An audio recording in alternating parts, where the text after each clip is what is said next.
So, thank you. So we are really pleased to have Adrian, the founder or co-founder of SGAG, who's going to be joining us today to share about what happens behind the scenes at SGAG. And all of you may probably be coming over here because you know about Xiao Ming and not so much about the person who's behind it. So today we will be really getting the rare opportunity to hear from him. And of course, the session will be moderated by Raimie, who's a co-founder of dateideas, and it is probably an app that you guys may use if you guys are searching for dateideas. So without further ado, I will hand the time over to Raimie and Adrian. Yeah, so thanks so much, Jamie, for introducing us. Hi, everybody. It's great that you guys are here spending your Thursday evening with us. My name is Raimie, and here we have with us Adrian, or some of you might know him as Xiao Ming. So yeah, I think it's going to be an amazing evening. I'm so excited to speak to Adrian as well. So Adrian, the first question I have for you is basically, when are you going to take off your glasses or not? Hi, good evening, everyone. Thanks for having me here today. Unfortunately, I'm not here today to crack lame jokes or play pranks. So sorry to disappoint you that if you're here for that. Today we're gonna talk about some proper stuff that you do not expect coming out of me. Yeah, but I think it's gonna be fun. Yeah, you know what? Let's remove the shades. Today is about Adrian, not Xiao Ming. So no Okay. shades, no shades. Yeah, rarely people get to see my eyes. Right. I hope So people are not disappointed by my eyes. Yeah, not, they are okay that's looking. I beautiful. hope. Yeah, thanks so much, Adrian. So I won't call you Xiao Ming today, I'll call you Adrian. And Okay, man, sounds as good. what Adrian mentioned, we're going to go deep and really understand from the first person view what he's gone through with setting up SGAG, Pig, and all the other brands around. And if you have any questions, feel free to scan this QR code just beside me and key in your questions there, because we're going to leave a good 30 minutes at the end to really go through those questions. Yeah, so I think to just start things going for the first half of the session, I'm going to ask some questions I had. And yeah, I think to start off with, some of the people in the audience are quite curious as to what got you started with this whole journey in the first place, right? I know it was all the way back to 2015, if I'm not wrong.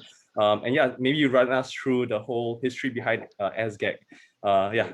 I feel like I'm going to be very naggy and talk about some old grandmother story, but yeah, I think for those of you who don't know, actually it started in somewhere in 2012.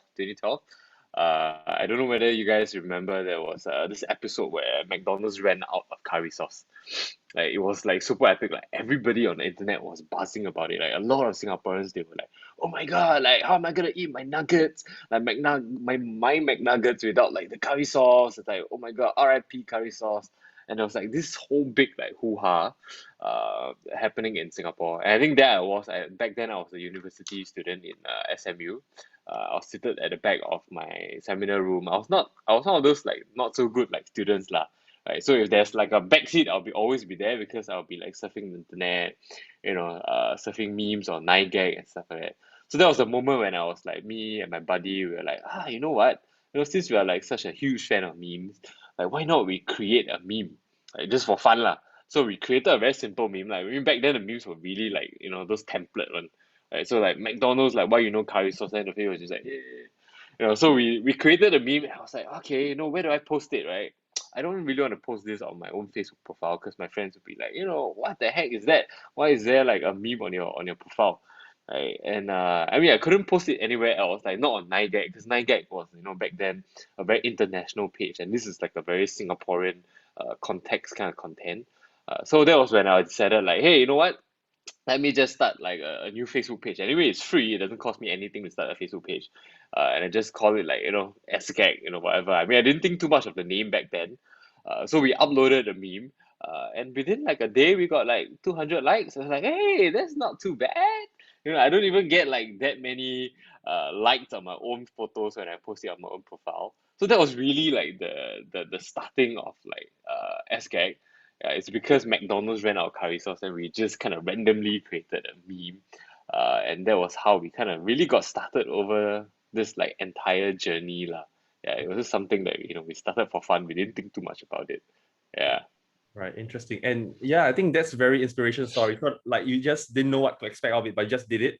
And then when did the inflection points come in, right? When do you start seeing this as more than just a small Facebook group, and Right.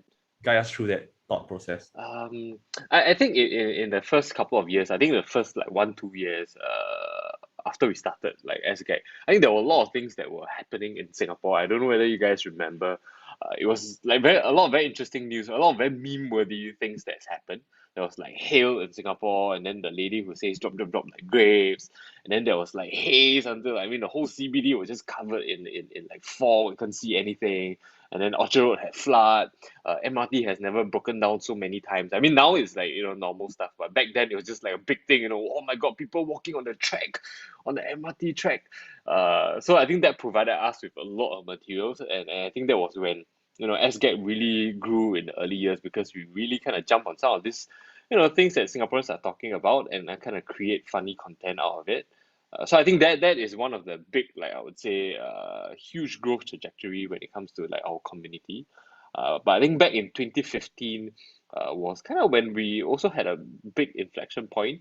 But because before that, I think when 2012 to 2015, the first couple of years, I think it was really something that me and my buddy we do for fun. Yeah, SK was really something that we did for fun, just because we really love, cracking jokes, making memes, something that we really enjoy a lot. But we have never figured a way of like how do we kind of, turn this into a career, or let's say like a business or a company, right? We really had no clue, right? We tried things like selling t-shirts. We became like, a factory. I mean, we sold quite a number of t-shirts, like a couple of thousands of them. That was like not bad, but overnight we kind of just turned ourselves into like some sort of like a factory. Like we're just packing t-shirts, like posting them out, replying emails. And we're like, you know what? I think we can do this once, but I don't think we can do this like, every day or every week. I mean, not everyone's gonna buy t-shirts from us like every single week, right? So I mean, that was a fun experiment, but it didn't kind of work out for us. But I think a major thing that happened in 2015 that kind of gave us a glimpse of like, that hey, maybe there's something in this, was, I don't know whether you guys remember again, in 2015, I think North Korea and South Korea, they were on the brink of war, right? I think they always had very high tensions, but during that period of time, it was extremely, extremely high. I think international news was kind of reporting on it. So just nice. I don't know why. I'm sure you guys know this like local budget airline called Scoot, right? So Scoot, during that period of time, suddenly they released like a discounted ticket, right, to Seoul in South Korea. And I'm just like, what? Why would you do that? Like people are going to war, and here you are like trying to have discounted ticket and like encouraging Singaporeans to go to Seoul in South Korea, right? That doesn't make sense to me. So I decided to like create a meme to like kind of poke fun at them, right? I kind of like the first frame was like, talking about the tension between North and South Korea. And then the next one was like talking about Scoot having the discounted ticket. And then the last frame was just like, I mean, over here I probably can't say it. Maybe you can go and find it. I came up with some sort of like a thing to scold them, and then I said like, Scoot, like why are you sending Singaporeans like a one-way ticket to die, right? So a lot of Singaporeans were like super tickled by it, right? They were like super tickled by it, and then it got shared around quite a bit. But for the first time, I think what happened was Scoot decided to kind of come into that Facebook post itself. I mean, never before has a company like engaged like SGAG on our page before at that time, right? So Scoot decided to comment something that was really witty, right? Super funny. They said something along the lines of like, hey, SGAG admin, right? Just to make sure that we're not sending you a one-way ticket to die, right? If you actually buy a air ticket to Seoul, right, we'll sponsor your return ticket back. So a lot of Singaporeans were like super tickled by it, right? And I think that generated a lot of social media response. So we thought, hey, maybe that was it, right? I mean, it's just a fun engagement with a company. The next day, right, suddenly in our DM, right, somebody from Scoot like messaged us. They said that they want to have a coffee with us. No, then me and my buddy were just like, oh my God, shit. I think they're gonna like, sue us or something for making fun of them. And in Singapore, because, drinking coffee, inviting someone to drink coffee isn't always like the good thing, isn't always a good thing. And we're just like, shit, you know what? No, let's just go down and meet them. I mean, there's no way that we can run from them if they really want to fight us. So we went down the next day, went down to like Changi Airport to their office, right? And the Scoop marketing manager was actually there. And the first thing the marketing manager said to us was like, hey, we've been trying to tell people that we're like a fun and local brand for like the longest time, right? And nothing has really worked, right? But the one time that, you guys made fun of us and replied something funny, right? This whole thing blew up on the internet. We want to pay you to make fun of us. Then me and my buddy were just like, wait, what? You want to pay us to make fun of you? Like, sure. I mean, like, if you're gonna give me money to do that, yeah, I mean, I would gladly take it, right? So after that session, me and my buddy just look at each other. We're like, oh my God, I think we might have like kind of found a little bit of like a business model where we are able to kind of marry like entertainment with like advertising, right? And be able to strike a balance that kind of entertains people at the same time while they're trying to find out certain marketing messages. So I think that was really one of the big inflection point. I think our business model today was really because of that one incident that kind of opened our eyes, into what we possibly could do for living lah. Yeah, in a meaningful way, in a disruptive way for a certain industry. Right. Well, I love that story. That's super inspiring. So you started in 2012 and then you got this big break in 2015. So you went Yeah, through that journey of like just posting up and building that community, right? yeah. I mean, just because I'm like super lame and I like to do all these kind of things lah. So it helps that I guess I have like a passion for creating content. I didn't start like SGAG with the intention of really building a business or turning it into a career. It kind of happened kind of along the way, and we are like, hey, you know what? I think there's something like exciting over here. Let's see what we can do with it. Yeah, Right. Right. Amazing. And speaking of content creation, right? Like um I realized that a lot of the stories you tell us about how you started the content in early days depended on your knowledge about the cultural changes happening around or like yeah. things that are happening around Singapore, even regionally. So how do Mm-hmm. you get those inspiration? Do you like actively read up on those issues, or you just keep a very are you just very alert on all those? Mm, mm, mm. I mean, if you're asking from a personal capacity on my front, I think definitely if you want to create content, you have to consume content, right? Right. Because I think when it comes to social media, the game changes like super quickly, right? Before Circuit Breaker last year, TikTok was like, irrelevant. It was just, a platform where young kids are supposedly just dancing, right?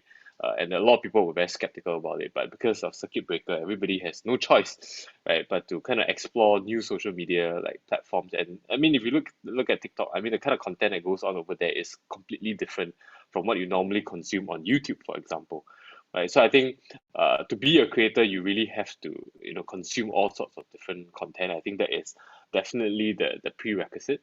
But I think on our end, like what we do at SGAG is really, I think we have a big, I would say we have quite a huge group of creatives, right, who are quite diverse in terms of the skill sets, in terms of the experience, in terms of like the kind of platform that they're kind of focused on, right? So that, if not, I mean, if I don't have a big team, then literally every single moment in my waking hours, I will be just like surfing the internet, right? So nothing will get done, even though I might probably be super inspired by all the different kind of things that I'm consuming. So I think having a big team, having people with different kinds of skill sets, different strengths, would definitely help a lot. I think in recent years, I think what we have done as GAG is also really to kind of tap on technology, right? Building softwares to kind of help us pick out, like I would say, things that are trending in Singapore, things that people are talking about, so that it helps with our content creation. Because, like what you say, in the early days, a lot of our content is really based on reacting to whatever is trending around Singapore, and it is some sort of a speed game, right? I mean, if you're slow, then someone would have cracked the joke that you wanted to crack already, right? So how can you be the first one? So I think that is where we also look into tapping into technology, softwares that can kind of help and aid our creatives to create content faster and better. Yeah, instead of just doing it in a very manual process, right? Like just scrolling through the internet hoping to be inspired. I think these are things that can kind of help that has helped us along the way. Right, right. Yeah, thanks Yeah, so much for sharing. I think the quote is if you want to create content, you need to consume content first yeah, to understand the trends. Wow, for amazing. sure.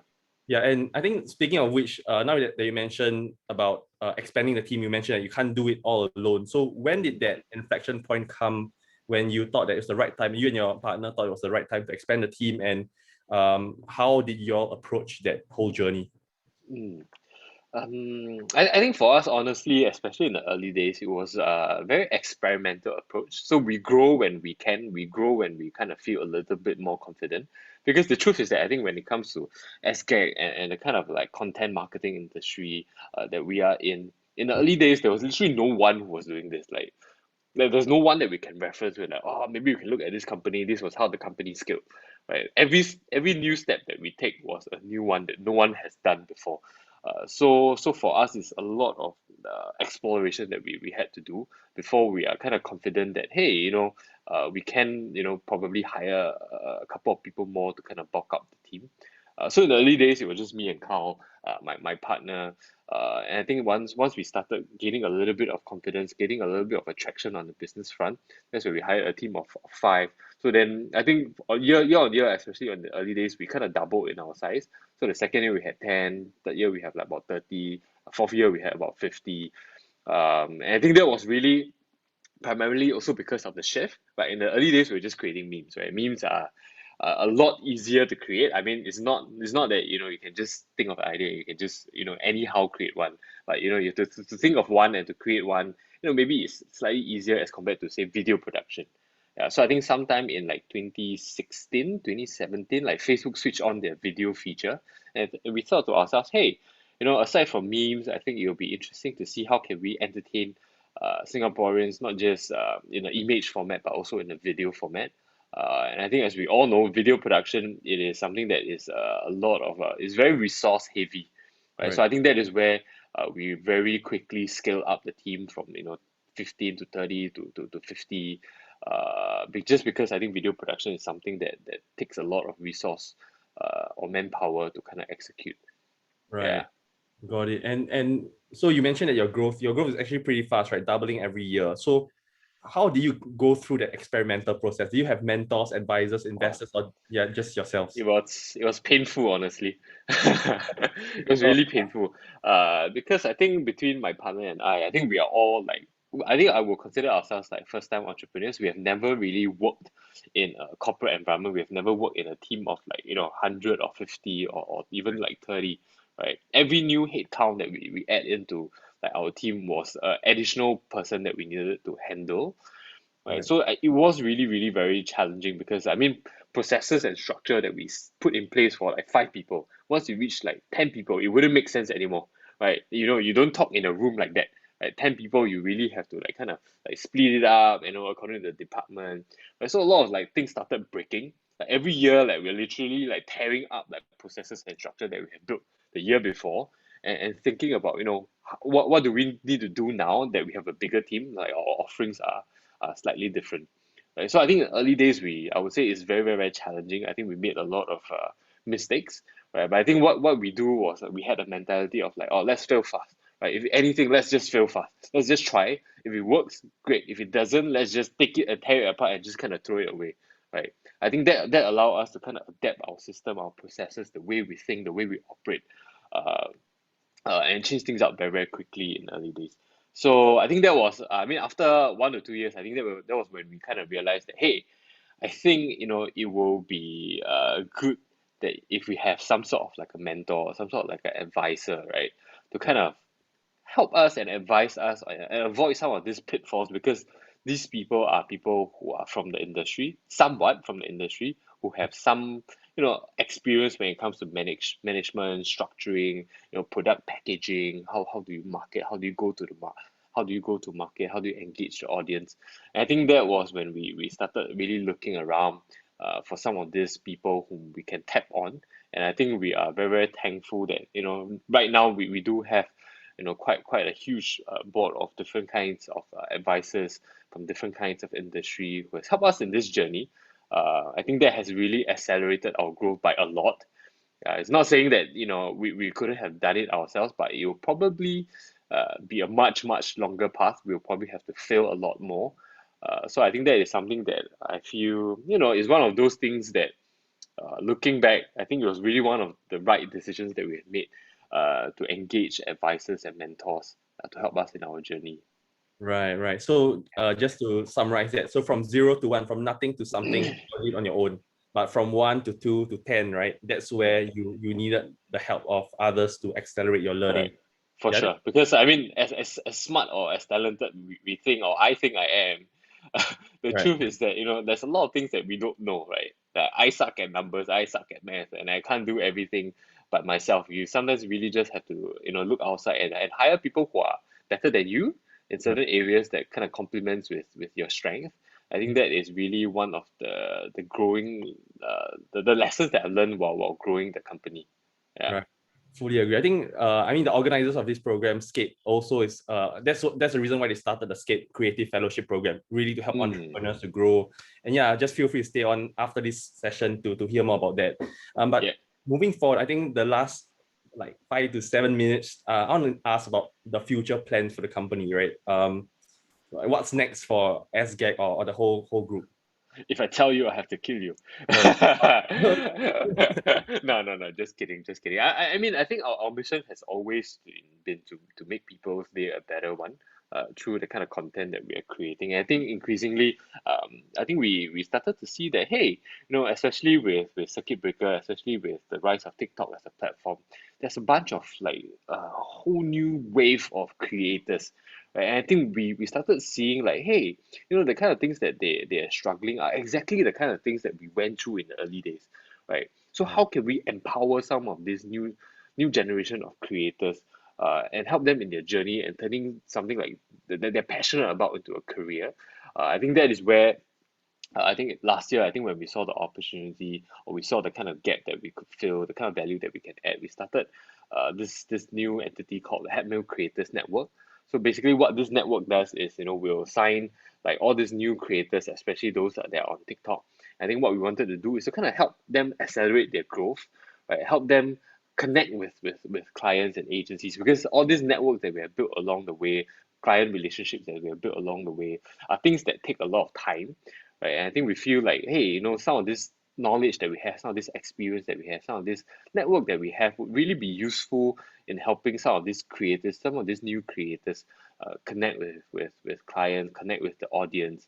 I think that is to us something that is really exciting that we are working on, because now it's not just about SGAG, MGAG, PGAG, right? It's really about empowering just creators who has somewhat nothing to do with us, but I think we want to kind of help them carve a career out for themselves, or even a business at the end of the day.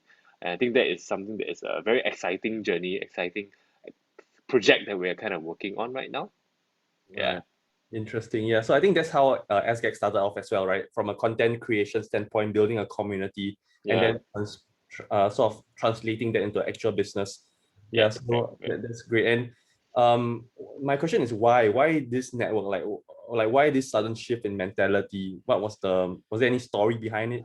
I think when we think about it, I think when we think about the comedy space, I think even though SGAG is pretty big in Singapore, I think we have quite a huge following. The truth is that when it comes to creators, sometimes they just want to do their own thing, right? They don't really care about whether they want to join SGAG or not, right? Right. And in the past, for people like that, we kind of turn them away, just because that's the only system that we're kind of operating in.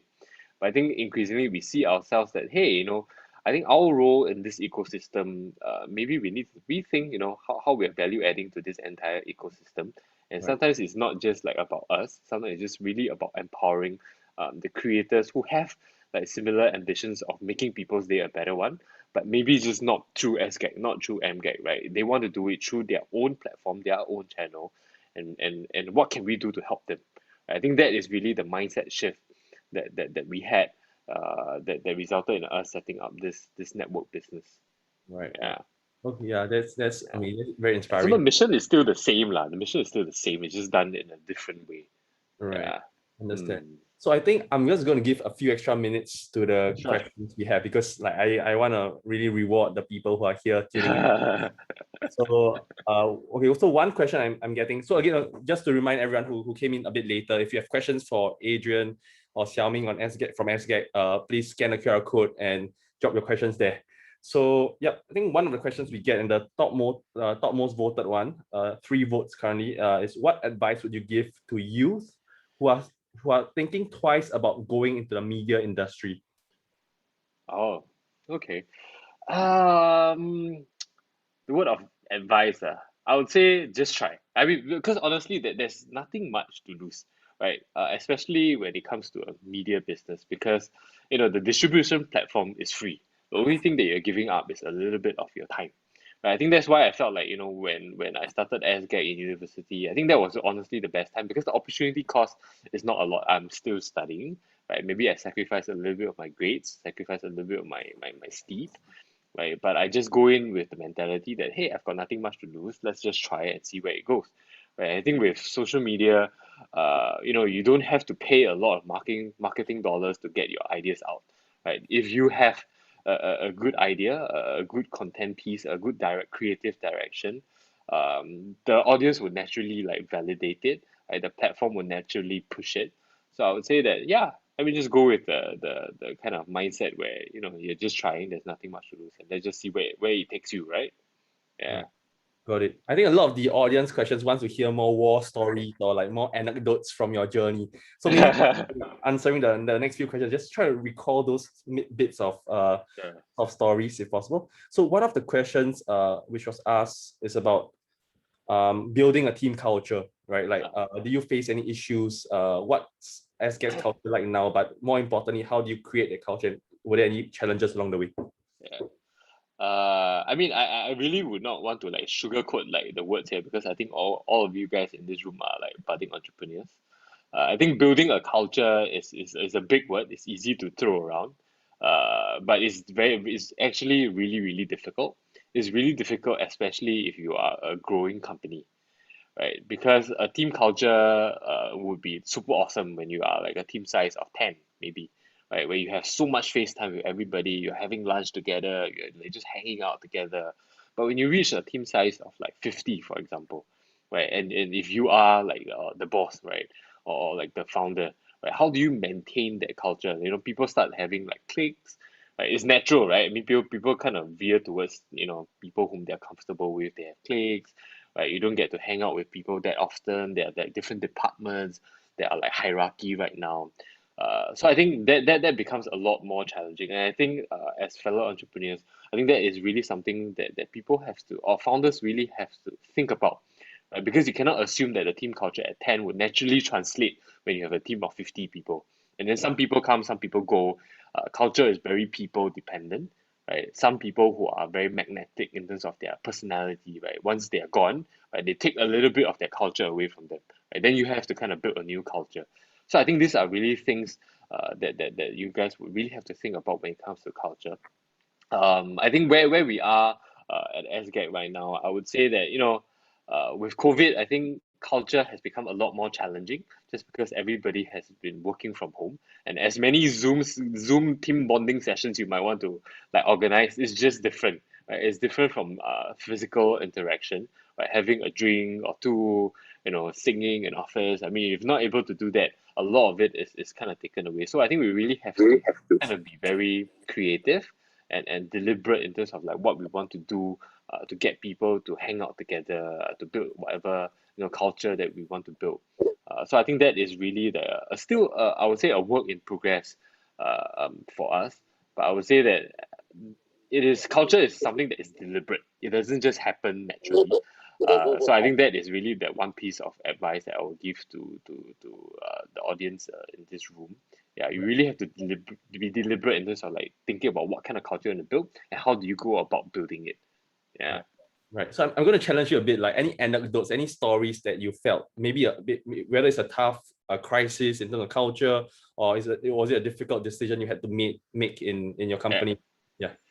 I think like what I said, culture is very people dependent. So if you have, I would say people who don't really want to be part of the company, right? Or they're super unhappy with where they are, right? I think that is where their negative mindset would actually affect the people around a lot very, very quickly. Right? If you don't do anything about it, whether is it changing their mentality, talking to them, or in the worst case, really getting them to think twice about whether they really want to be in the company. Right. And I think the toughest decision really has been, talking to some of these guys who are obviously struggling with finding a place in the company and telling them to really think twice about whether is SGAG the right place, right? As much as it is a fun place, we have a great mission, we're pushing out all this different content, but sometimes what we do is not what they expect themselves to be doing, right? So are we really the right place for them to grow? If they are not, right, then their unhappiness, it could easily be solved, right, by really exploring what's out there. So I would say that, when it comes to things like that, when it comes to problems like that, that's obviously affecting people, affecting culture, it's always better to act on it sooner rather than later. Because sometimes we're just like, maybe we just, give it another shot. Maybe we just, drag it out for another 1, 2 months and see where it goes. Right. But the longer you drag, I think the collateral damage is actually a lot like worse for the people around. It's not so much for the person, but it's for the people around. You realize that, oh my God, people are really starting to feel down. People are also starting to question, whether they want to be in the company or not. Right. Yeah. Yeah. It's like a plague, right? You don't properly observe. It's like COVID, right? You don't properly observe, Yeah. and then Yeah. it's too late, Yeah. right? If you don't contain it, it will spread very, very quickly. Right. Trust me when I say that. Okay. So now we have another popular question. During your origins, like because your content originated from memes, and that's how you started in the first place. Was it difficult to get bigger clients, basically MNCs, government agencies, to take you guys seriously, and especially if the brand is not really that so much relatable, right? So how do you overcome those problems? And again, try to focus on the anecdotes because Yep. just asking for this. I think when it comes to humor advertising, especially in the early days, I think a lot of clients were very apprehensive about it. They were very careful. They are very scared of like backlashes. What if my brand is not a funny brand? Would it position my brand wrongly? What if there's like backlash and whatsoever? Right. So I think what we did was we did a lot of education for the client. Right, we literally like held like countless workshops for advertising agencies, for companies that we work with, just so that they know a little bit of how we work and how we think. Because social media marketing was something that was very, very, very new back then. People don't know much about it. Right? They don't know much about it. On top of that, they are very scared of using humor. Right. So I think that is where deliberate like workshops that was help for them, convincing them, sharing with them case studies, sharing with them our thought process was something that really helped to encourage clients to try, and then eventually I think when they see that result, when it's validated, I think that's where they are willing to throw in more budget. And I think for companies, this is a monkey see monkey do kind of mentality.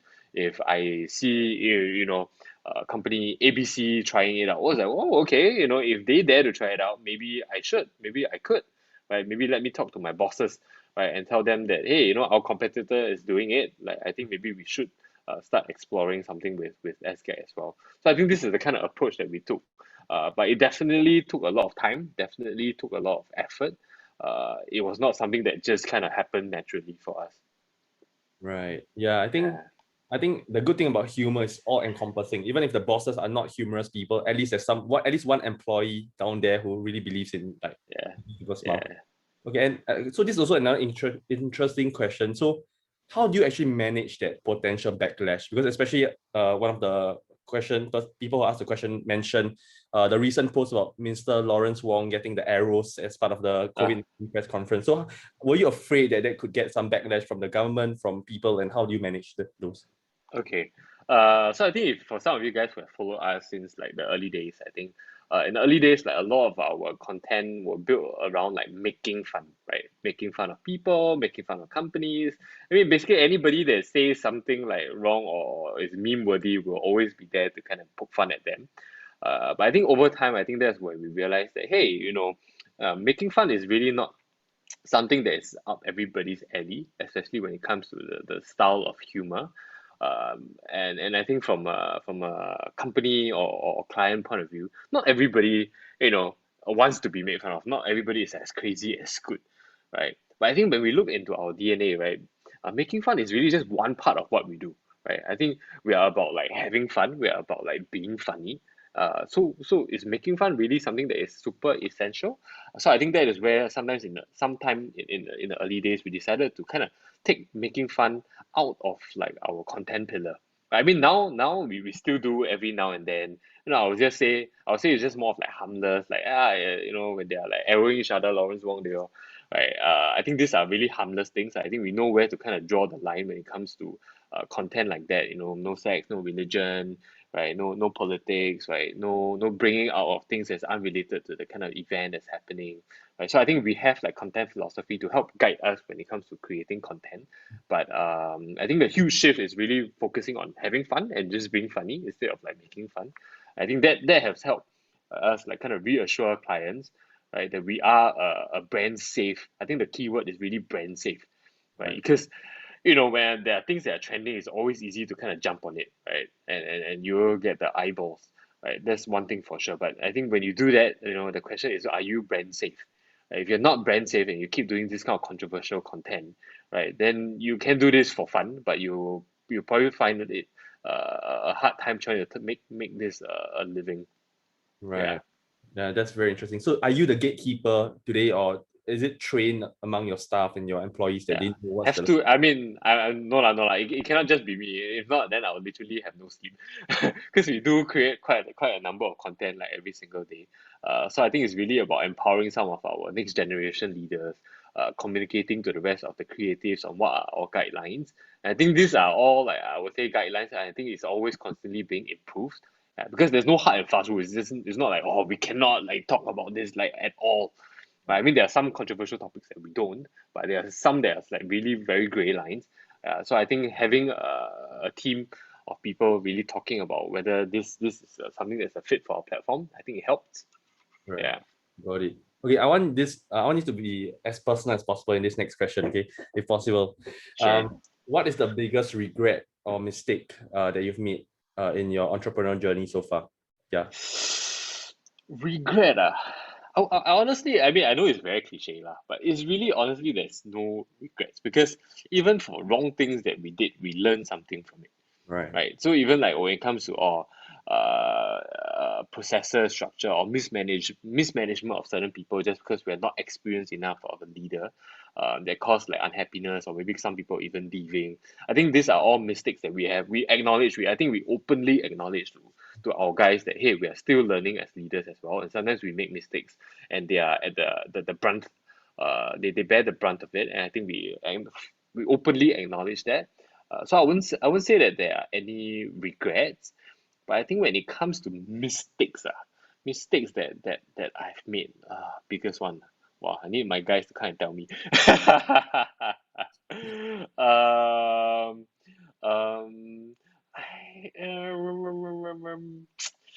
I, I can't really think of like a major mistake that I made, but I think because I think probably if it's major enough, maybe SGAG wouldn't have existed. Good point. Okay. I think one mistake that we made in the early days, right, especially when it comes to expansion, is that I think we assume naturally that hey, when we want to grow, we want to give the opportunity for like our current crop of people the opportunity to step up, right? When we grow from 10 men to 30 men, right? Let's look at who we have within the 10 men and see whether they can step up as leaders. I mean that's very natural, because these are people we already have. But I think what we realize quickly is that hey, not everybody can make that big step up. Because the learning curve is very, very steep. Like one day I'm a content creator, next day I'm managing people. Right? How am I supposed to do that? Right? To some people who are like super high potential, right? They have a very, very, very fast learning ability. Maybe they are able to do it. But for a lot of the guys, they are not able to do it. And I think we made the mistake of just throwing them in the deep end and expecting them to float. Right? I mean, I know that there's this common term, just throw them in the deep end. If they float, they float. If they sink, they sink. Right? But when they sink, then you really kind of lose good people who are actually good with certain things. I think that was the mistake that we have made a couple of times, especially in the early days. So I think that is the thing that we have learned, that hey, maybe sometimes it's good to really look outside and have experience higher to accelerate the growth for everybody. Instead of always like pushing for internal, there needs to be a balance lah. So it's not a either or, but it's really like a balance. Right. I think speaking of which, so we do have some question about talent attraction and talent retention, right? And I think you touched upon that a bit here. So what traits are those traits that you look out for that help you identify this person and take the big leap up? And what traits do you think that is a clear sign that this person is meant to be of a certain role? Yeah, any example?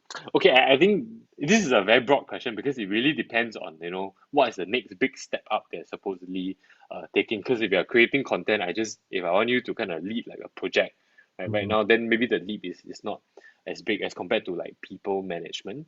So I think what like looking back, I mean what we are kind of like doing right now is we give people micro mini projects to kind of test out certain things that we want to test. Right? So if it's people management, right, before I make you a manager, for example, right, I will give you a small project, right, to handle where you have a small group of people, right, for this very short period of time to see whether you can manage them, you can manage conflict, you're able to manage like conversation in a group setting before I like, okay, you know, maybe you really have the ability to manage people, and in the next like promotion and progression cycle, I'm gonna promote you because you have proven to be able to do it. Yeah. So I think is now it's like not throwing them into the deep end, it's throwing them into the baby pool and Right. see whether they can swim around for a bit. If they can, then I kind of upgrade you to the adult pool. Like last time, it's straight away just throw into the adult pool and just oh no, oh no, oh no, I think we need to throw in the float now. Right. Yeah. Oh Yeah. yeah, I love that analogy. Yeah, because when you give them small project, at least the cost that you incur if things don't go well is also reduced Yeah. and Yeah. You're not controlled. setting them up for failure lah. Because imagine if they fail, right? So what they come back down to just being a creative, you Yeah. know, that it looks bad on them, you know, it looks bad on everybody. Yeah. So it's not just so much of like a scope kind of thing. It hurts their ego and pride. It's just like, oh my God, no. Yeah. Got it, got it. And how, like, what's your main job scope today? And yeah, maybe a bit on how do you manage your time being a boss as well as like doing your own content creation. Yep. Yeah, so like contrary to popular belief, I don't just irritate my wife like every day. It's only like for that couple of minutes, Clustering. maybe like a week. Yeah, so I think my scope now still is largely involved in looking at all the creative businesses across the region, because across the different teams in Singapore, Malaysia, Philippines, or even with the network business, I think they are all at different stages of growth. Right, so sometimes I feel like, oh, I'm back in like a startup phase again when I look at a country like the Philippines, where it's still growing. They're growing through a lot of growing pains, like what we experienced in the early days. So I take a lot of time out to kind of like get involved with the local teams. I think in Singapore, I think that's where creatively I still kind of get involved quite a bit, right? Just to kind of really understand what the guys are doing, because the Singapore team is the biggest team. And I think what I do is I deliberately put myself into the kind of content that we are creating. Because I think there were a couple of times in the last couple of years, it's like, oh, you know, now that you know the team is big, maybe I should take a step back from content creation. I shouldn't be involved so much on the ground. I think what you realize is that once you kind of are disconnected from the ground, right, you're not able to make like the best and the most sound decision. You're just basing things off like what you think hypothetically is happening. And I think that is something that I deliberately do, like as the you know the boss, right? To make sure that you know I'm connected to whatever is happening, so that I can you know implement policies and give certain direction that actually makes sense to the guys. So I would say that is roughly like how I kind of split my time. Yeah. So what's the split? 20/80 or Well, it depends. It depends on whether there are crises to deal with, right? Because I'm sure many of you who run businesses and teams know that hey, you know, random kind of bombs just explodes like somewhere, like boom, like okay, I need to go there and solve this, right?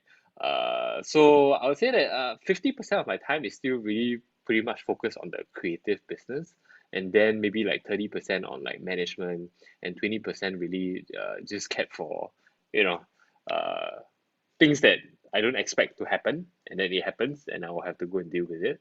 Yeah. right, got it. Okay, and so you mentioned just now about how you found mentors to bring the company from like level 1 to level 10 and so on. Yeah. So how do you find your mentors, and like was there a platform that you use?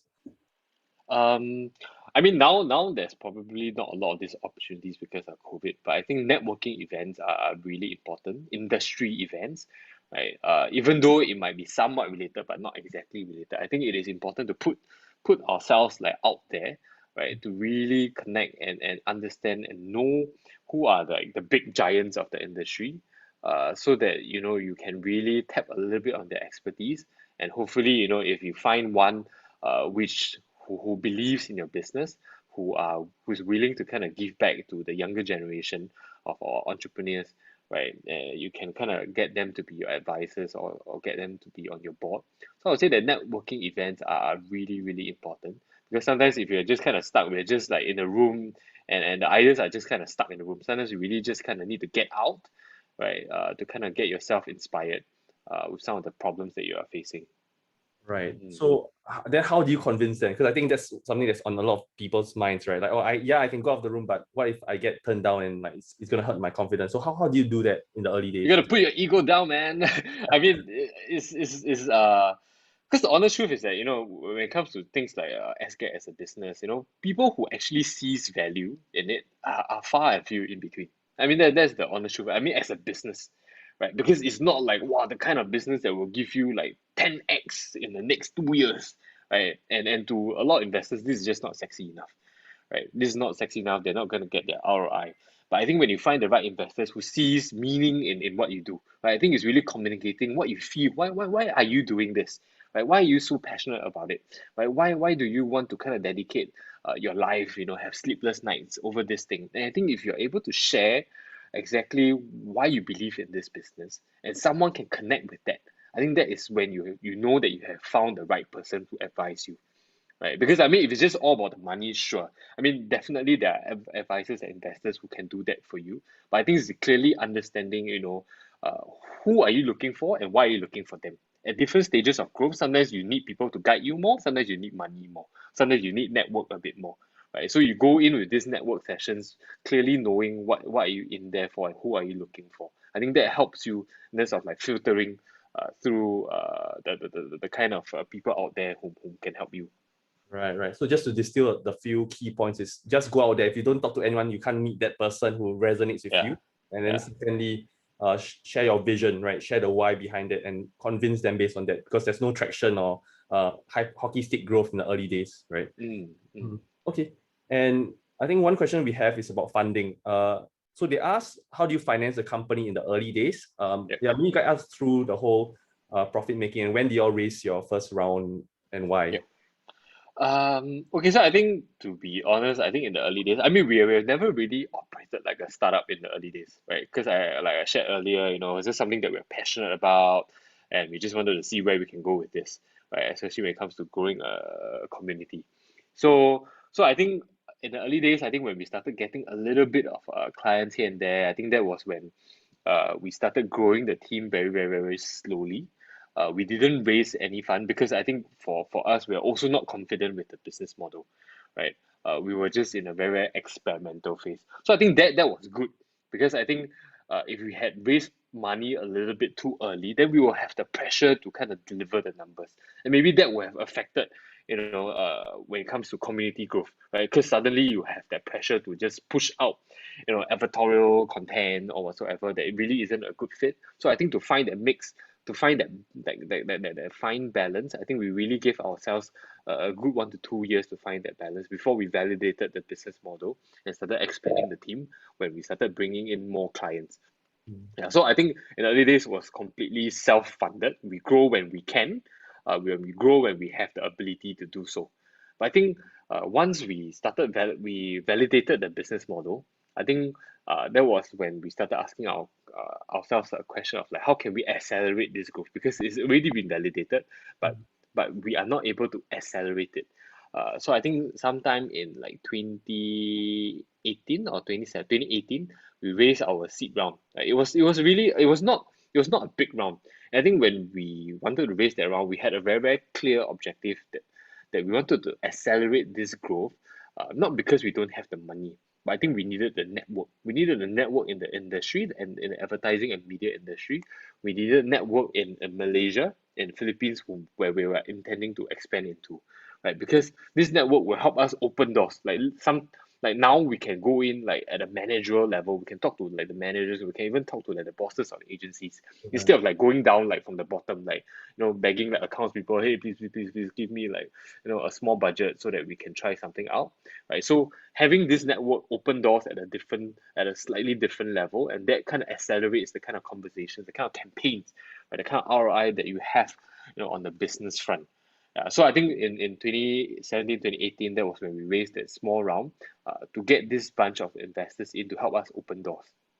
Yeah. Right. So since then, we have been self-funded lah, up till this point. Right. Okay. Interesting. And is it possible to share the ballpark figure? Don't need to share the exact figure, but roughly, because at least the audience will understand what. It was a million. A Right. million. Yeah. Okay. It's a Yeah. million. So It's more in a startup context, but it was enough to kind of push us, like nudge us a little bit faster towards that kind of direction. So I think that the key is like, I think when it comes to raising money, it's not the more the merrier. Because the more you raise, right, the more pressure to deliver, the more that you have to give up of the company. Right. So I think it's just really taking enough to help accelerate you for the next phase of growth. And if you need, then you would kind of raise another round subsequently. right. Got it. Yeah. Yeah. Basically, that's what they call smart money. Don't raise just for the sake of. Yeah. It's not like, wow, people give you 10 million, you just take. You have to pay back. They're not giving you for free. They're basically loaning you. Right. Yeah. Exactly. Okay. Yeah. And how do you spot? I know you touched on this about content consumption and whatnot, but how do you spot youth trends? Since the majority of your target audience is the younger generation, like, do you conduct things like focus group studies or research, full-fledged research and stuff? Yeah, I mean, interestingly, interesting you asked. Interesting you brought up the point about research. So I think in the last year we actually did build a research team, Yeah. right? Because I think when it comes to understanding of the audience, social media platforms gives us very limited like data, right? I mean, whatever is out there is out there. You are not really able to understand like, oh, why do certain group of the audience like this particular piece of content, right? When you put a punchline at the 1 minute mark, is it different from when you put a punchline at the 3 minute mark? And why are people being affected? Like, what's their response? Right, so I think that was when we started building like a small research team to kind of go deeper into understanding our audience, how they consume our content, when they consume our content, why do they consume our content, right? So all these different questions to help us understand, a little bit better, help us inform like our creative decisions a little bit better. Because I think with creatives, it's just, we're not very numbers driven people, right? It's just like I feel this is funny, so therefore I do it. Right? So I feel this is funny versus you feel this is funny. Like who wins? Right? Then it becomes like a debate. Right? It becomes like sometimes it just goes nowhere. Right? So I think sometimes using some of this data, some of these insights from research, it helps us make a more informed creative decision. Right? I think that is really very helpful when it comes to the kind of creative direction that we have lah. Right. Got it. And was there a time when you felt like giving up, or was there an existential crisis in the company? Yes, like how, like, give us more insights on that. Wow. Existential crisis. I would say yes, especially in the early days. Yeah, because the truth is that, we're pushing out content on a daily basis, and when the team is small, right, you get burnout, like for sure. You definitely get burnout. Like how many like Asian mom memes can I create? I'm literally like I'm dry. Like, everything that I can remember what my mom did to me when I was a kid is all out on the internet already, and there's no fresh material that I have. I think those are points where I really, question like how much longer can I do this, right? Right. So I think that was when I talked to my partner about this. I think we made a deliberate effort, right? That we must grow the team, right? Because when it comes to creatives, when it comes to content, definitely people will suffer from creative burnout at one point or another. But having a ecosystem, having a community, I think that helps, right? That helps to kind of help inspire one another, to kind of pull each other along in the low days. I think that was probably the toughest moment, especially in the early days lah. Yeah, I mean at first it's fun, right? But then after a while you realize that, oh my God, I need to post content today. I have no idea. There's literally nothing in Singapore that's happening that's worth talking about. Nobody is, saying some, things that they shouldn't say on the internet for me to poke fun at, right? So those are like really very real struggles that we have, and I'm pretty sure content creators nowadays. I mean, they would. At first, it's fun and games. Then after that, it becomes like, oh my God, I need to do this, but I don't have any ideas. So what do I do? Right. Yeah, Interesting. So at first it was fun and became more of a chore, and then you knew that's the breaking point and you need to start hiring yeah, people. yeah. Got it. And is it difficult to hire those talents? Like, what's the process you guys do right now? Again, I think there are different stages. In the early days, like it's very difficult. It's very difficult because nobody believed that. Like, I mean, we put up job ads on SGAG, like, hey, we're hiring like somebody to create memes. People think that it's a joke. They're Right. like, hey, you're trolling us, is it? Right? Right. How is it possible that there's someone there's a job that is just here to do memes? Right. So I think it was very difficult to convince people that this place over here, what we're doing is actually a viable career option for them. Right? So I think it took a lot of time for people to see that, hey, SGAG is like a legit business, right? Where you can actually have a proper and meaningful job. Mm. Yeah, but I think where the industry is, or where the social media space is right now, I think it is a lot easier. I mean, with the success of a lot of like different YouTubers, a lot of different social media companies, I think it has become like a viable like career option for a lot of the people. I think with platforms like for example TikTok, right, where there are a whole new bunch of like creators, it makes it easier for us to spot these creators and kind of try to get them to join us instead of it being like oh, let me just put out a generic job ad, right, to kind of find suitable candidates. Right. And Yeah, the time is almost running out. So we have just one last question left. And I sure. think I want to end on a more personal touch. So how do you juggle between the personality most people see Yeah, online and among your own friends who actually do know you as a yeah. person? Do they assume you're going to crack jokes, or how you like juggling those two personas? I think honestly, the Xiao Ming like persona is a very extreme side of myself. Like you see, like in this session, it's not like I'm exactly like a stand-up comedian, like I'm super funny, or I'm cracking lame jokes nonstop. I mean, I have that side of me, but it's a very extreme side that only when with friends that I'm extremely comfortable with, or when I have like too much of a drink, right, then I would turn into that person. It's just that, hey, I put it up on screen, and then it suddenly becomes something that some people do appreciate, and I think there's value in keeping that persona as long as people find it entertaining. It's also like a good like conversation starter when I meet like clients, right? They're like, hey, you're that guy, I finally see you without shades, you look so different, that kind of thing. Yeah, so I think that is the I would say the kind of balance that I have. But on a day to day, I'm not that crazy. I'm really not that crazy. I believe you after today's session. Right. And I think with that, we are close to the end of the session. I think Jamie will take over soon to sort of like do a photo taking and whatnot. So you can just turn on your videos first, but don't go away yet, because if you are really inspired by what Adrian has shared and like are really thinking about starting your own creative community or your own business, do stay tuned, because what's next to come is there's going to be a sharing about the SCAPE Creative Fellowship Program. I'm sure there's some entrepreneurs in the audience today who might be interested in this program. I myself went through the program. It's amazing. So yeah, just stay tuned for that. But for now, I'll hand over the time back to Jamie. Thank you, Raimie, and thank you, Adrian, for really sharing all the interesting stories, all the hard truths, being inspirational to the enterprising audience that we have today. And thank you, Raimie, for moderating the session perfectly. And thanks, Adrian, again for sharing like a different side of yourself than most of us would know. So let's take a quick photo, and I think everyone, please feel free to turn on your cameras. So thank you guys so much, and thank you, Adrian, again. It's really our honor to have you share this with us. And then we will continue with our info session about the SCAPE Creative Fellowship Program. So if you guys, like Raimie has said, if you guys are inspired and want to bring your company from maybe 1 to a 10 or 10 to 100, please stay tuned and see what our program has to offer. All right, great.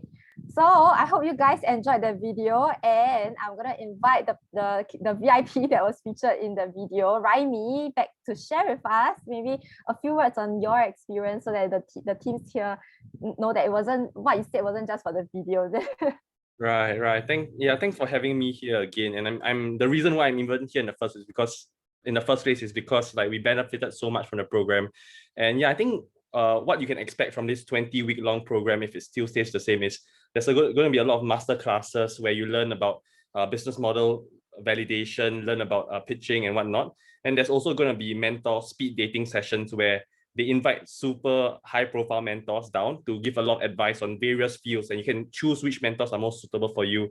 And apart from that, I think the most important thing by far is definitely the community of startups that are all around the same stage as where probably your company is at. And most of us were in that 0 to 1 company building phase where there's a lot of assumptions that we didn't know exist.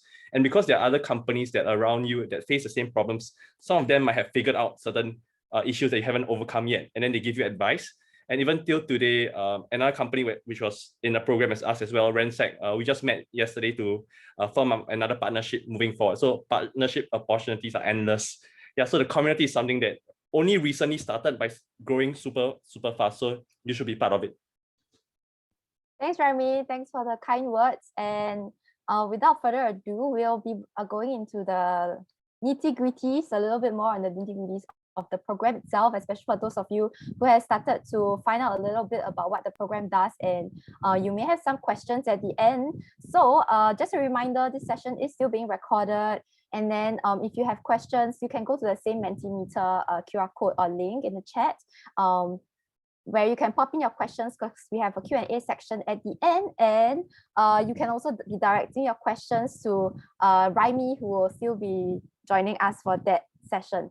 So without further ado, maybe let me just introduce myself. I am Jamie from Rebel Innovation. I'm part of the program team for the SCAPE Creative Fellowship Season 4. And later I'll introduce a little bit more of the people in the team. So these are the people that you'll be working with if you are selected in the program for at least 3 months. So right now we are taking in applications until the 18th of July, which is Sunday, and applications does close at 6 p.m. sharp. So please make sure to send in your application before the deadline. And then we will be doing interviews on the 29th and 30th of July. So for those of you who are intending to send your application, when you do, please make sure to book out these 2 days, because these are the only days that we will be doing interviews. And then on the 2nd of July, we will inform the winners of who will be in cohort 4.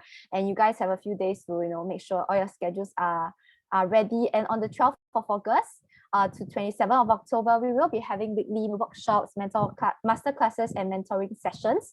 And all these sessions are every Thursday, 3 to 6 p.m. at SCAPE building. So, you do make sure that you are indeed able to commit to this timeline if you are intending to apply for the program.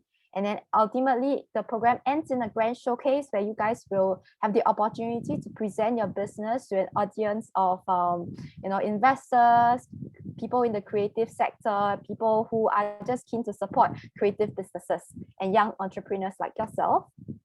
And then under the program, we will be covering various topics, and these sessions are all given by really like experts, experienced entrepreneurs. They are from Google, Techstars, Cocoon Capital, Fingerprint for Success, and definitely way more experts to come.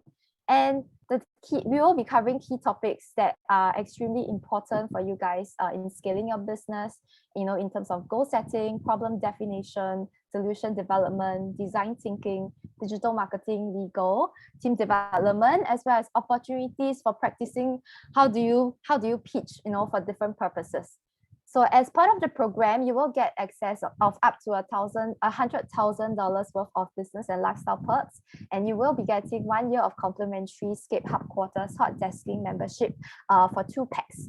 So just to highlight, it is an equity-free program. There's no program fees. It is a 3 months commitment, and we do expect that if you are selected, that you are indeed as committed to the program as we are. So what kind of companies are we looking for? We are mostly focused in these 3 vertical industries: the creative arts, media and entertainment, as well as entrepreneurship and careers. So, take a good look at this list. This list is also, of course, available on our website. And so some of you have been asking questions like, what if you do not strictly fall within this subcategories, like you're not esports, you're not F&B, you're not visual arts at all, what then? So we definitely welcome all applications as long as you are sure, you're confident that you are super creative, you are super innovative, but you don't necessarily fall in here. Never mind, just apply, because we would still really consider all applications are based on their merits of the business plan, your business model, how interesting or how innovative you are. So do not be deterred by the fact that your particular sector may not be in the list. So in terms of some basic eligibility criteria information, the main applicant needs to be a Singapore citizen or PR, needs to be 35 years old and below, because this program is designed for youth entrepreneurs, and you should have been working on the startup idea or business, right, for at least 1 year. So we want you to guys to have made some progress. So that leads to the stage of the company that you guys should be at. You should have a minimum viable product, and we are targeting startups that have started some development work. So ideally you are past the ideation stage. More than beyond ideas, you have started testing, you have started building something, and then priority will be given to teams that have some traction and or have received some funding. All right, so actually that was a very quick presentation of the overall program structure, and then we will be going to look at the questions that you guys have sent in.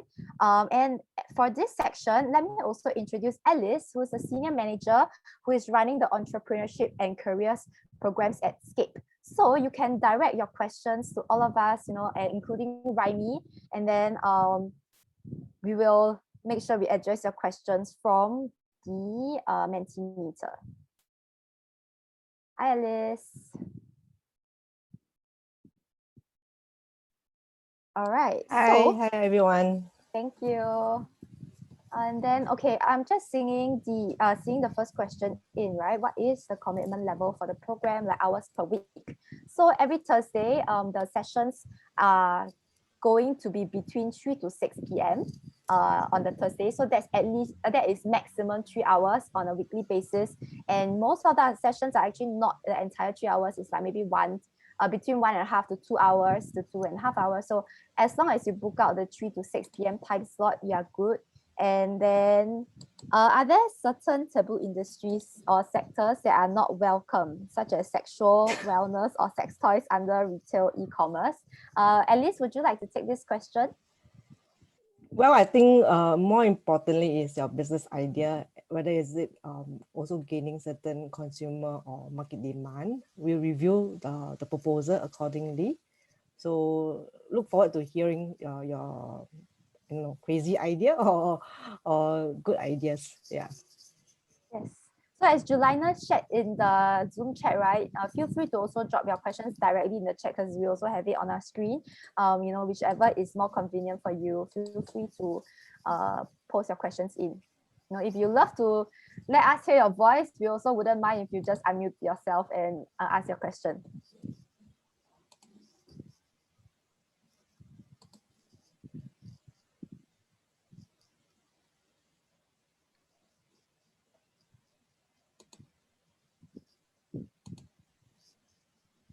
Okay, there's a question on the Mentimeter. What kind of mentors will you meet? Right? So definitely there are mentors from Google, people who have worked a lot with startups and in different backgrounds. Some of the mentors may be experts in fundraising. Some of the experts may be have a great history of working with big companies. So they come in with that client perspective. Some of our mentors will also be people who have built businesses from ground up, so they can tell you, so similar to what Adrian has been sharing, how his journey has been. He can tell, he or she will be sharing with you their experience about how they scale the company. And actually, more importantly, is what mentors do you want? Because we can always make sure that we match you with the right mentors that you are looking for, or the right resources that you are looking for. How many teams will we be taking into the cohort? Alice, would you like to take the question? Yeah, so we are also going through a selection process so that we are selecting the best idea for this cohort itself. We're looking at least 10 teams out of this cohort itself. So this is going to be a very close team, like what Raimie shared earlier on. Like each season, that's where we are curating this group together, bring the best brilliant young entrepreneurs so that you all can also learn from each other and grow together in this journey itself. So other than that, apart from the cohort, we are also looking at growing as a community. Within headquarters, we do have about 60 young startups that is around your same stage That's where you get to be also networking with the right industry peers or even industry partners that will help you in your scaling up.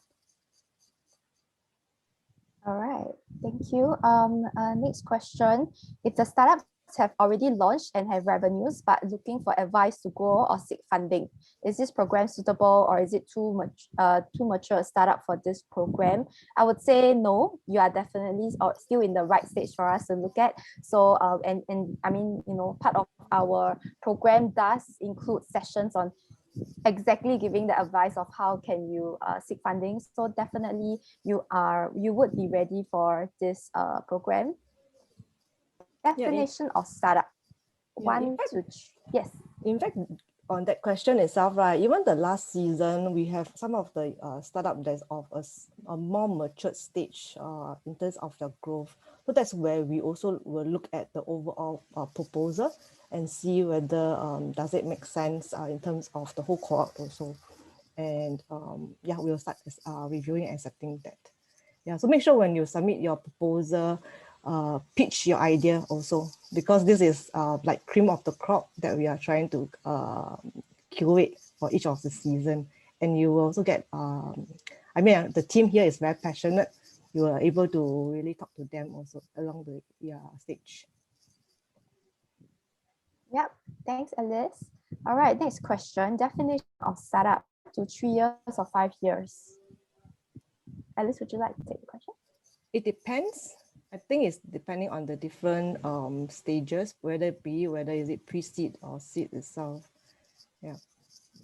So it's not there's no hard criteria like you have to be within 5 years or anything. We will be looking at the stage of your general business development. Yeah, I think when you presented just now, minimally we are looking at least 1 or 2 years, not those really still in ideation or just an idea without any commercial or MVP. Thanks, Alice. Next question. What will the interview process look like? How can we be successful? So I will share the format of the interview. That's a very good question. So it will be an interview panel. You will have 15 to 20 minutes to pitch. And actually, no, I mean, it's a 15 to 20 minute session in which you'll have maybe 5 minutes to pitch, and then the rest will be Q&A from the judges, and you will have a panel of judges comprising of a judge from SCAPE, a judge from Revel, and you have 2 external expert judges who are either experienced in building creative businesses, or they have years of experience in the creative industry. And then, we will all be asking you questions about the team, the feasibility of your solution, and really drilling down into whether we think you would be a good fit for the program as well. So we'll probably also ask you things like, how do you think you can benefit from this program? All right, okay. Alice, you want to add anything? No, I think make this whole process enjoyable and also viable for yourself. We are looking at really committed and passionate youth entrepreneurs. So keep your application coming. Yep. Okay, next question. Would startups that target outside of Singapore be a plus point in the selection stage? I will share a little bit, and then at least you can feel free to jump in. I would say if you have grown to that stage of, or rather your business is scalable, that's actually what we are looking for. We want your business to be scalable and sustainable. So that could be a plus point. Of course, overall business plan and ideas again. Yeah, agree. All right. Okay. And then apart from what I wrote in my slide, what are the selection criteria that we will use to determine the potential of the startup? I think our key selection criteria are really on the feasibility, scalability of your business model, you know, the commitment of the team and the team competencies, as well as ability to scale. The team mix and also, probably, sorry? The team profile, the founder profile also in this case, how are you able to lead the team and grow your business idea? Predominantly for creative fellowship, we hope to be able to really invite those ones from the creative industry in particular. So if I can use the example of last year, right, when we are all faced with the new normal in COVID-19, a lot of businesses are challenged. but how can they use creativity and innovation to really have a breakthrough? So we see a lot of even content creator like Adrian really emerging out of all this. Yeah. Thank you, Alice. Okay, on to the next question. Other than the 3 hours a week you mentioned, what are the other possible hours we may need to spend for this fellowship, like hours to do up presentations and assignments? Okay, this is a really good question. So, because ultimately the program works up towards demo day on a grand showcase day, right, in which you have to pitch. So we'll give you guys opportunities to practice your pitches, and of course we'll do different type of pitches. I mean, different practices. We'll practice with you, like the program team will practice with you in a very entirely safe environment, and we'll give you the first layer of feedback. And then after that, you will practice your pitch with mentors who will also, it's also a safe environment for you guys to practice your pitches and get feedback. And then eventually you will be pitching to the public, right? So there may be additional one-on-one pitch practices for you guys along the way. Usually these sessions are like between 30 minutes to 1 hour. And then if you need more time with us to make sure you get it to a level that you are proud to present on a public platform, then we are more than happy to provide you that support. Yeah. All right. Okay. And then as I think it's also not just what we require you to be committed to us about. It's also about you guys being proactive to us, to ask us to let us know what are the help that you would need. Maybe your challenge isn't fundraising. Maybe your challenge is on talent, growing your team. Just let us know. Okay, and then Alice, you want to add anything on that? Yeah, the other area is about going to market, right? So one key area is that we are always open to even run pilot programs to help you test, run certain concepts or even campaign and grow your market audience itself. So that's very important for young startups, especially when you are starting from maybe a not so well-known brand. So that's when you can leverage on certain networks through this program to really ramp up the awareness portion. Yeah. Thanks, Alice. Okay. And right now, last question that's on the Mentimeter. I read that you need to have 2 people from the startup to join the program. But what if I am a sole founder of the startup? Can I still join? Absolutely. In our previous cohort, we also had solo founders because their ideas were great. They had the desire to grow, and we feel that we can help them. So we definitely welcome you to share with us your plans.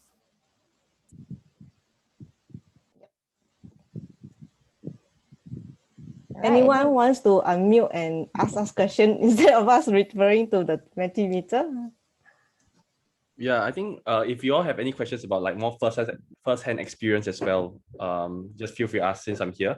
But maybe just one more point to add also, the mentors are not just from Singapore. I think we have mentors from all over the world, and that really adds a lot of value, especially if you're considering expanding into another city or country, or you want to get insights from another place, maybe America or whatnot. I think it's super helpful.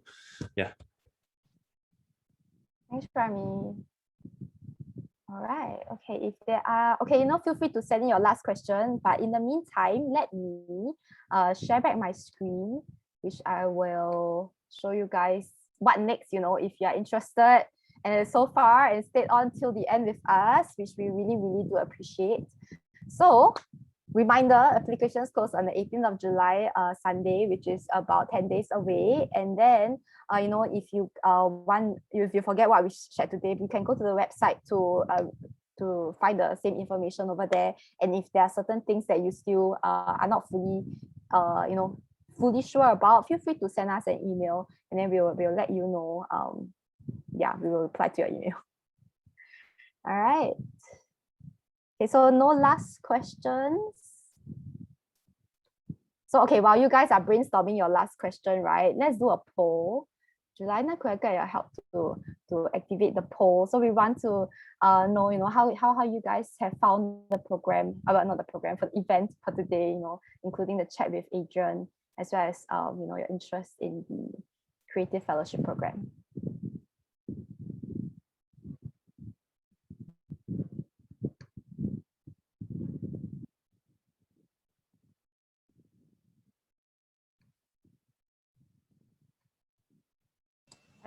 thank you guys so much for staying with us till now. You know, just a precursor or a warning. If you guys get into the program, we will force you to speak up. So, you know, why not practice now? Yeah, and I think there's a couple of different accelerator program out there, right? But there isn't one that really offers you even including a hot desk, co-working space facility to be able to continue your journey after the 3 months. So that is really critical. And what is more important is you are able to be connected with the like-minded young entrepreneurs within the same community. And like what Raimie said, right? That's where you get to 1 + 1 not equals to 2, but it's equal to maybe multiple times. Yeah.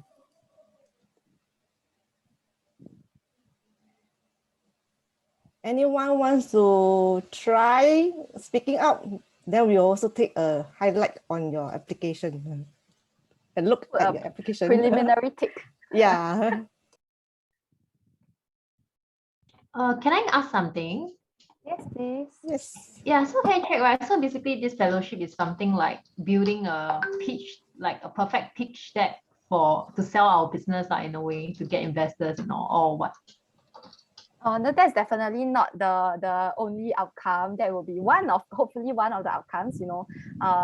It's not just about the pitch deck, it's also the content of how you put that together, right? And ultimately it goes down to the core of the business. So the sessions will also be helping you to refine your strategy, questioning you why you do certain things certain way, and helping you improve various aspects of a business, like from its core and not just the pitch itself. So if you find that your business is very good already and you find that you actually have trouble crafting your pitch, then that is the area that we could focus on. But definitely it really depends on you know, for you guys, what would be your areas of priorities. And then, you know, but of course all sessions are mandatory. So yeah, does that answer your question, Gina? So it's like part of it, like Yeah, it is part of it. module of the whole fellowship. Actually, on that, Gina, I think last few season itself, right, there's a couple of them who have been in the business for maybe 2-3 years or even longer than that. So that actually, when they join the program, what they do and benefit from the program is that they get to learn new things also, which is also aligned with some of the market development and trends. Because the industry partners that they are, I mean, we are bringing and gathering them together for this fellowship is really carefully selected by the team. So that's where the best support is also provided. That's where you can also maximize the opportunity. Yeah. Okay, Ken, thank you. Welcome. Thanks, Gina. Hi, I'm Meryl here. Can I just ask a quick question? Yeah, hi, Sure. Meryl. Hi, thanks so much for organizing this, by the way. I have a question more for Raimie, because I think I would just love to hear a bit more about his own personal experience through this program that he went through last year. I was just a bit curious in terms of what was the stage that dateideas was when he went through that program. And apart from just like the pitching and the funding side, like what are the other like top 2 or 3 like key learnings that he got out from the fellowship program? Right. Thanks, Meryl, for the question, because I was being too quiet for a while, right? So yeah, I appreciate the question. So I would say, so I'll break it up into 2 parts, right? What stage we were in when we applied. We were pre-product, so we haven't launched our mobile app yet, but we grew this community of couples on Telegram already. So we were doing something like what SGAG did, where they had a community of people on this Facebook group. We had a community of people looking for date ideas on Telegram, and there was about I think that at the time it was probably at 40,000 or so subscribers at a point in time. So that's what we had, and then we used that as an idea. But I think if we just applied with just the Telegram alone, we probably wouldn't get in. But we applied with the app on process of being developed. So when we applied, it was September, August or July 2020, and then we launched our app in December 2020. So we haven't launched yet. We're just applying that with that validation of that community. Definitely beyond just an idea. And then what did we get out of it? So it's what Alice and Jamie mentioned. It really depends on the stage of your company. And where we were at was at the it's around the product launch phase, right? Where we didn't need help building the community even further, because that was what we already could do. But more of after the app launch, we needed help getting early traction, getting partnerships. So immediately during and after the program, I think we worked with SCAPE on 3 partnerships already so far. Some of that mentioned during the video, it was with Copy Date, and then we did a Valentine's month campaign. We call it the Unforgettable Valentine's campaign. And I think one more beyond that. So I think that itself for us, the main plus point was we got to collaborate with all of SCAPE's merchant partners and also to grow our early traction and also get early feedback from our users. But some of the other companies, what they got out of it was more validation on the business model. Maybe they had this idea and they were doing a bit of traction rate, but they needed to make it more scalable, sustainable. So yeah, hope that answers your question. Yeah, it does. Thank you very much. No worries. Thanks, Raimie, and thank you to all of you for spending your Thursday evening with us. If you do have further questions, please don't feel shy to contact us at the email below, fellowship@scape.sg. We'll definitely reply to your email, and we hope to see all of you sending your applications, and also hopefully see some of you get into the cohort at the end. Okay, thanks everybody. Thank you, everyone. Thanks. Nice meeting Olivia. Thank you. Thank you. Bye-bye. Bye. Bye.